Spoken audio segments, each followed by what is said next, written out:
అర్చనగా వచ్చిన మా కృష్ణ గారికి సహకరిస్తారు.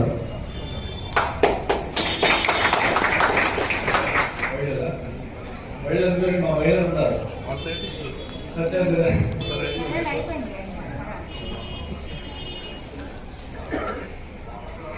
ఇంకో పరిశీలనలో వచ్చిన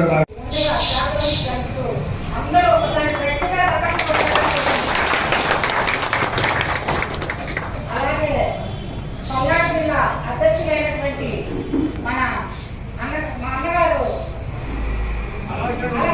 సుధాకర్ గారికి కూడా ఒకసారి అలాగే ఇంకో సోదరులు శివశంకర్ గారు శివరాజేశ్వరరావు గారు ఆయన కూడా ఒకసారి గట్టిగా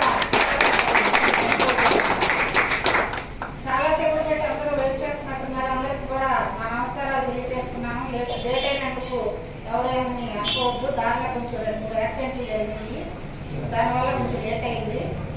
ఇంకో విషయం ఏంటంటే ఈ పల్నాడు జిల్లాలో ముఖ్యంగా నగర అధ్యక్షులని జిల్లా అధ్యక్షులని ఎవరైనా కొత్తగా కావాలని కోరుకుంటే మీలో ఎవరైనా సరే నాకు ఈ పదవి vision abhiyan.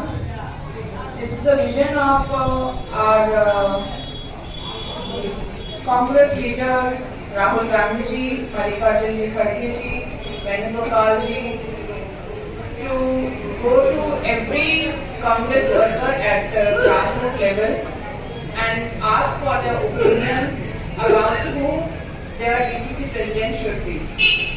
So this is the exercise for selecting DCC presidents. This is an open platform where anyone, every Congress worker who is loyal to Congress, who has been standing with the party for long, can apply for this DCC president post. And I am here for a few days. I have visited the 3 constituencies. Yesterday we visited Venukonda and Sattapalli. Today it's Machada and BJP నాయకుల మీద వారు గెలవడం జరిగింది. వారు young dynamic మంచి పేరు సంపాదించుకున్నారు. ఎమ్మెల్యేగా కూడా వారి పేరే శ్రీకాకుళం బరాల. ఒకసారి తప్పకుండా శ్రీకాకుళం బరాల గారు